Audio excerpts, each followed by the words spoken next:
Dobar dan, djeco! Kao što vidite po naslovu, danas ćemo učiti nešto o antici. Tačnije rečeno, nešto ćemo novo saznati o tome kako su djeca učila u antičkoj Grčkoj. Ja znam nastavnici. Antika je žena sestra. To je svastika, a ne antika. A šta će nam ove ploče? To su vam moštane table. Na njima su učenici pisali kad nije bilo olovaka i papira. Zamisli mogli izmisliti škola, ne i supermarket. Ne omejte učiteljicu, prestani da priča. Ne može žena doći do riječi od vas. Hvala ti. Međutim, antička škola se više bazirala na usmenim predavanjima. Veliki epovi kao što su Ilijada i Odiseja prenosili su se usmenim putem. Na pamet. Da. Inače se živi govor, odnosno riječ, najviše cijenjava u antici. Postojao je čak i predmet koji je to izučavao. Retorika. Baš me čudi da su nastavnici izmislili predmet o neprestanom pričanju. Ali i učitelji su svojim učenicima usmeno prenosili znanje. Jedan od najvećih mislilaca tog vremena bio je Sokrat, on je isto to radio. Kako se ono zvao? Sokrat. To je moja baba pila protiv Zgaravice, da. Ne omejte učiteljicu, prestani da pričaš. Ja ne pričam, nego retorišem. Retoriši onda u sebi. Ajmo tiše, imamo dosta priče. Donijela sam vam ove tablete da vidite kako su učenici prije radili. Moj neće da se upali. Baterija prazna. I moja isto.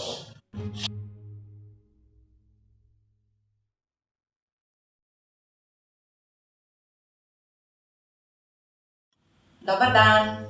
Na prethodnom času smo radili nešto o antici, a danas ćemo da radimo nešto o srednjem vijeku. To je kao kad su vitezovi ubijali zmajeve. Nemoj se provaljivati, zmajevi ne postoji. Normalno ne postoji kad su ih pobijali. Danas ne pričamo o zmajevima, pričamo o nečemu drugom. Pričamo o knjigama, i to o pisanim knjigama. I kad kažem pisani, mislim na posebno pisanje. Ručno pisane knjige. Ručno? Pa da. Nije bilo ni štampača, ni kopir aparata. Kako im nije bilo mrsko? Pa, bili su plaćeni za to. Čovječ, znaš neko ti diktira nešto, još budeš plaćen za to. Pitao bi oni da oni pišu za džabe na času. Prestanite, nastavnica je htjela još nešto da kaže. Molim. Djeco, tek izumom Gutenbergove štampače mašine, taj posao je postao mnogo lakši. S tim da, neki ljudi nisu uopšte smatrali da su te štampane knjige zadovoljavajuće, da su to u stvari prave knjige. Čekajte, hoćete da kažete da su nastavnici bili protiv knjiga? Da. Smatrali su štampane knjige samo da su to u stvari novotarije. Da su prave i jedine knjige one koje su rukom pisane. Pametni ljudi u srednjem vijeku. Za razliku od antike, živa riječ, govor, pala je apsolutno u drugi plan, s tim da se sad ističe pisana riječ. Znači zbog njega moramo nositi toliko knjiga u školu na leđima. Ajde, ne pretjeruj, i onako nosiš jednu te istu svesku u školu. Pa to je zato što sam ja pisar, ja vjerujem samo ono što ja pišem. Ja ne vjerujem.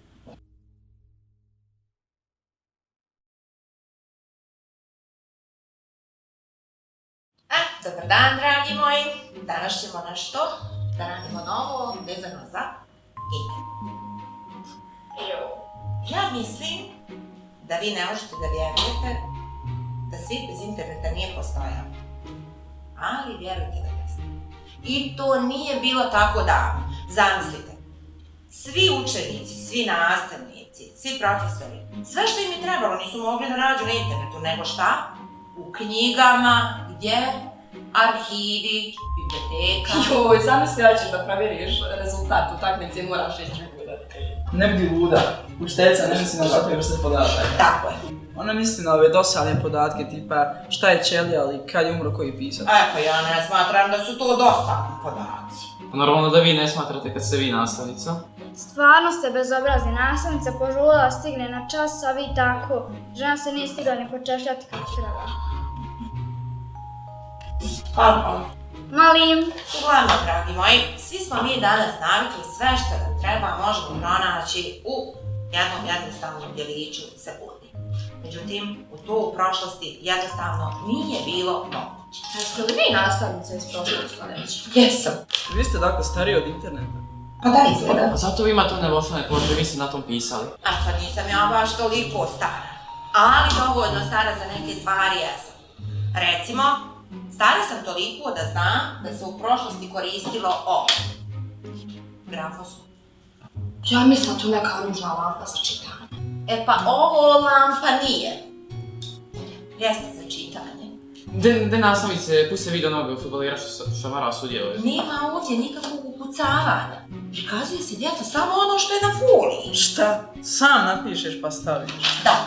Koja glupost, može li makar puštat muziku ako ne video? Nema ovdje ni muzike, ni videa. Ali jedno je bitna stvar. Trebate biti zahvalni što u ovo današnje vrijeme imate toliko mnogo novih tehnologija koje vam omogućavaju bolje učenje. A da mi nastavnici upalimo TV i pravimo se da smo iz ovog vijeka.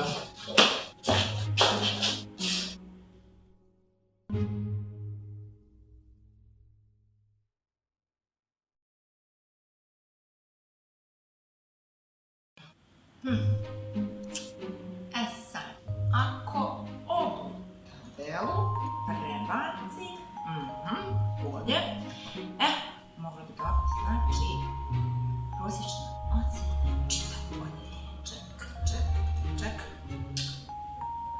Šta je? Ne može.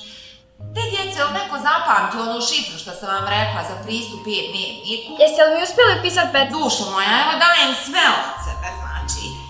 Ne znam, ima neki problem, ne mogu da se spojim na server za e-dnevnik. Gasit ću. Ništa. Djeco, dok ne dođe internet, mi ćemo da nastavimo sa ocjenjivanjem. To je moje. Wow. Vidim. Betica, baš si me pozitivno iznenadila. Kad je Sokrat uradio pismo? Molim? Ma, pustite njega ba Pa nastaviti. kakav Sokrat? Sokrat GPT učiteljica ili umjetna inteligencija, postaviš mu pitanje i on to sve uradi. Stani. Znači ti ovo nisi uradila? Jesam. Ja sam zadala što da napišem. A ko je tebi zadao? Pa vi nastavnice. Pa šta si onda ti uradila? Pismeno za peticu nastavnice.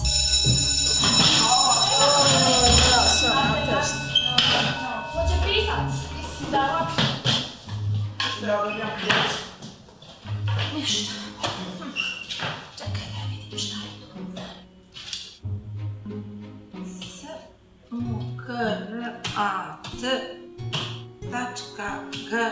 s-u-k-r-a-t.g-p-d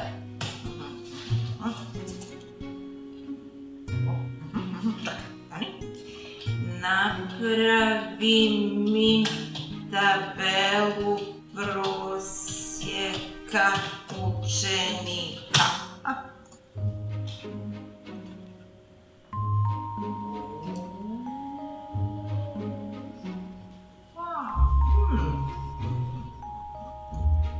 Ajde, Maškar, nešto od ove današnje tehnologije.